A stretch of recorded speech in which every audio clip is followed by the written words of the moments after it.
All right, everybody. Hello and welcome to another presentation. Today I'm going to talk about something very important to us as strength conditioning coach and as fitness professionals. It's called general adaptation syndrome and its applications to sport training. This is an original by Natalia Verkhoshansky, who is phenomenal in the physiology world. Vladimir, who is her husband, is a founder, one of the key founders in plyometric training, as I discussed in a previous presentation, but also into general adaptation syndrome. So we're going to go ahead and get right through this. I'm going to try to break this down as much as possible. So, little introduction here, formulation of the GAS syndrome or the general adaptation syndrome, the attempts to apply it in sport training and opinions about it, the problems in applying it in sports training, then the GAS concept, key points, critique, and updates. We're looking at Hans Seeley's experimental findings, the theoretical concept of GAS and its critique, and Gurakavi's updates to Seeley's researches, data, and theoretical meaning. We are also looking at how we apply it in sport training. So what is typical reaction of the athlete's body and loads used during training and competitive activity? What factors affects the ability and what level of training? So how does this relate to our current clientele? Well, obviously we use high intensity interval training, which is very unparalleled to sport training as far as eliciting different kinds of energy systems and also how we're recovering from high intensity exercises, okay? We're just talking about more specificity for sports performance training. So let's get it. We're looking at foundations or formulation of the GAS concept.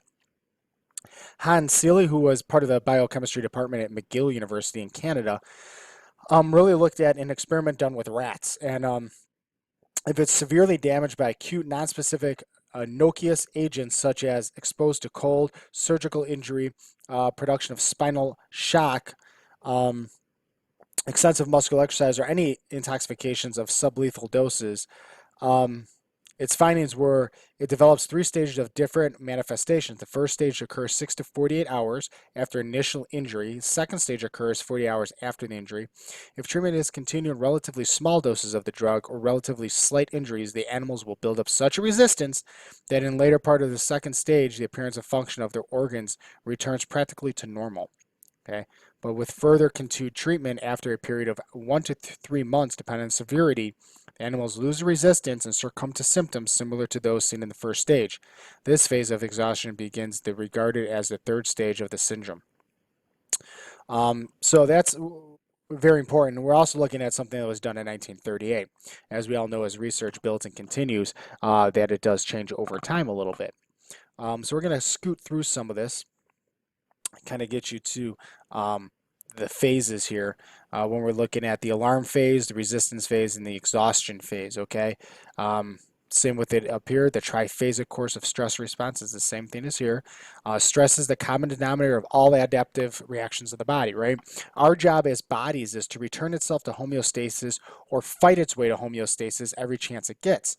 And that is when stress is undue to the body. Again, as strength coaches or sports professionals or fitness professionals, we have to understand the only thing we can really control is intensity. So all the changes just enumerated vary during the three phases of gas stage is characteristic and predictable manner. This variation responses during the exposure of unvarying stress made possible to the use of measurable indicators of stress, structural or chemical, for the appraisal of the evolution of gas in time. So that's Seeley now in 1956. Okay. The general adaptation is a concept proposed in 38. It's a universal mechanism of organisms' adaptation to external environment. Again, external environment. All right. So a couple people who have tried applying the concept. You got Ludwig Prokop and Lev Medvedev. Medvedev is the author book of Problem of Periodization in the Training Process, 1964. He was not in agreement with Prokop, who really used it in the necessity to vary the volume of training loads during sports. So his idea was if I train or kind of screw around with the volume of training, it would thus thwart any gas adaptation. Medvedev, did not agree with this. According to Medvedev, the gas theory of Seeley cannot be used in the theoretical framework of the concept of periodization because Seeley's stress theory was based on pathological material, i.e., controlled environment, when he applied certain what we call independent variables to these things to kind of get the reactions that he wanted. So a lot of kind of back and forth with this. So in 1960, Fred Wilt, a track technique guy, published an article, Stress and Training. Wilt kind of recognized the importance of Seeley's work. So now it's coming to fruition in the 60s, okay? Specifically in the early 60s. Again, in 1961, Carlyle published an article, The Athlete and the Adaptation of Stretch, and with you propose the acceptance of Seeley's general adaptation system as a theoretical framework for coaching future scientific research. So stress is recognized as a typical reaction of the athlete's body on loads used during training and competitive activity. So increasing the athlete's performance based on the adaptation of stress. So we look at the stress here. As we get stressed, we go into an alarm phase. All right. The single factor model, which is this here, provides a theoretical foundation from the principle of supercompensation. Training may be described as a process whereby the body is systematically exposed to a given set of stressors to enable it to effectively manage future exposure.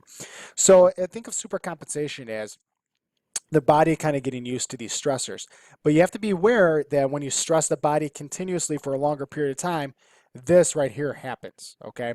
Supercompensation happens if we build up a resistance phase to it and kind of use our programming and periodization in a way where we expose it to stressors, but not often enough where it can damage the body.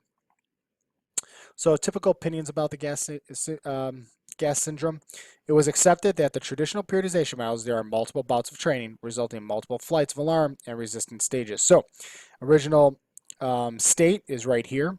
Alarm stage we dip down, stage of resistance, accommodation, overreaching, not overtraining. Overreaching gets to a point where we're almost at overtraining, but that's where we get a deload week or a recovery week in our cases, right? Then we rebound, we get after that recovery week, and we closer to the genetic potential each time we do that. So that's why recovery weeks and reload weeks or deload weeks are so crucial to programming strength and conditioning, programming for our HIIT clients, programming for our strength clients. You need the deload week to avoid overtraining or overreaching. Okay? Overreaching, by the way, is a great indicator of possible overtraining if not taken. So stage of exhaustion happens right about here. You're starting to get tired, maybe feeling a little weary, a little tired, not motivated to work out. Hello, that's an alarm. That's why every 4 to 6 weeks you do need that recovery week. Okay. So we're looking at two major things. What are the main stresses which the body has to adapt to, and what signs and symptoms are indicative of failure to adapt to those systems, right? So we're looking at those. And what is stress influence is. So let's take a look at the first. Training of an athlete is a great responsibility because two of its very important personal attributes is being used: the time and the powers of adaptation to stresses.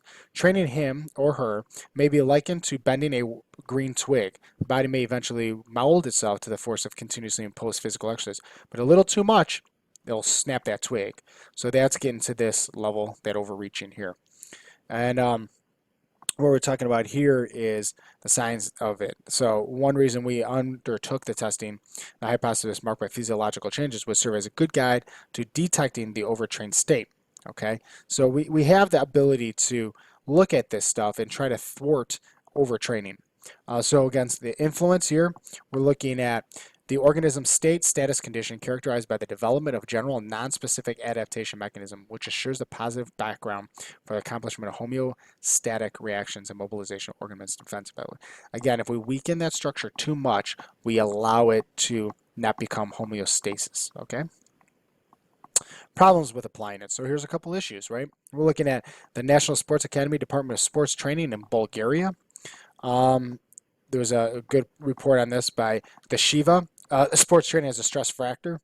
The adaptation toward the physical and psychological stress is the main factor for obtaining high sports performance. So they believe they need to push or get to that threshold more often, and they don't believe in much of a deload.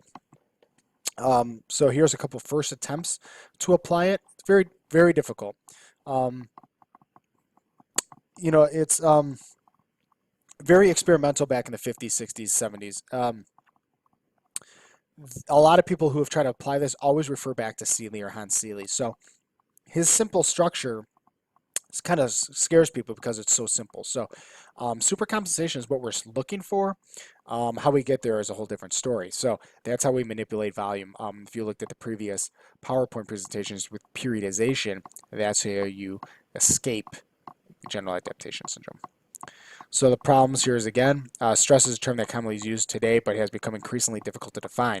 So you have a bunch of it. You have emotional, social, spiritual, work, a whole bunch of stressors. So we got to be careful, and that's why it's so important to know your clients and know your athletes and know people you're working with of what stressors are going on in their life.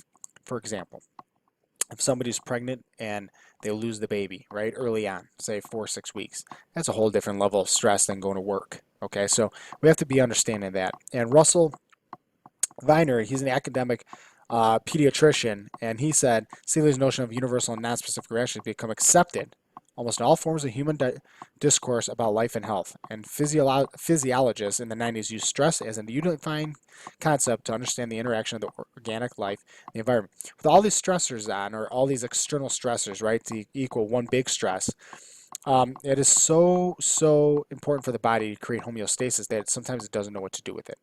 Okay. Let's scoot down to some other stuff here.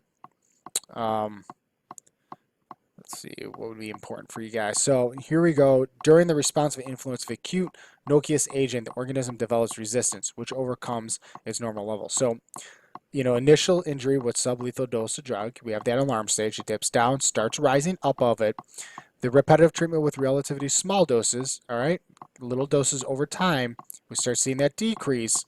Hours, the months, and time. So over the course of time, we saw that alarm stage, which is right here, and then we build into resistance and now exhaustion. Okay, so that's how our body works when we're talking about volume.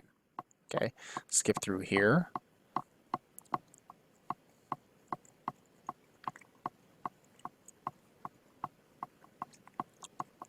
So another one, the organism becomes more resistant to influence a large dose of noxious agents after its pre-treatment, relatively small but progressively increasing doses. So think of this as progressive overload, right?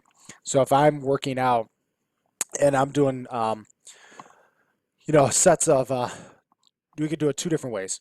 12, 10, 8, 6, where we're going heavier as we decrease our reps, or we can stick at 12, 10, 8, 6, where we're using percentage to increase our intensity, or 10, 10, 10, increase in intensity over that 10 reps, right? So think of this as just increasing percentages as we go lift, or decreasing our reps as we go up, but increasing our weights. While we're kind of progressively overloading, the body is allowing itself to, one, maintain homeostasis eventually after we work out, but two, not overload it so much where it crashes. Think of like a server for computer. If we overload that computer server too much, it crashes. Same thing with our body. All right. Here's a single initial injury, a sublethal dose of drugs, right? So stimulus 1, all over it, nice and controlled, and then it finally hits. Stimulus 2, boom, right down. Okay, this is gradual. This is over. This is immediate. So that's stuff that you have to worry about when you're talking program design. Again, we're looking at homeostasis, right? External environment, right? External influences, homeostasis, disturbances versus homeostasis reestablishing, right? We need a balance. Think of it as a scale like this. We're looking here, again, external influences. We're looking at this kind of weight scale again. Stress reaction, homeostatic reaction, and disturbance versus reestablishing. That presses down, this comes up, creates homeostasis. Okay? Again, another picture just to describe the same thing as above. Low impact, medium impact, high level impact. All right, let me see if I can find anything else that I think will help you. Here you go. Here's another thing. In 1975, Garcavi established that a medium to low influence bring an anti-stress adaptation reaction. Think of it like the flu shot, right? We're exposing your body to a virus, thus increasing its defense to the virus. Same exact thing as lifting, just a different way of talking about it. Again, low dose percentage training reaction, medium dose activation, high percentage lethal dose, sublevel stress reaction, and then too much, death. Here's another norm zone of the organism resistance, right? So high stress, activation. Here's your too much too soon. Here's a good one right over time. And here's another good one over time. Okay. Let's get to some other stuff here. See if I have, here you go. This is a great one. And what we're going to do is we're going to end this here, and I will start up with a second one as well. Okay.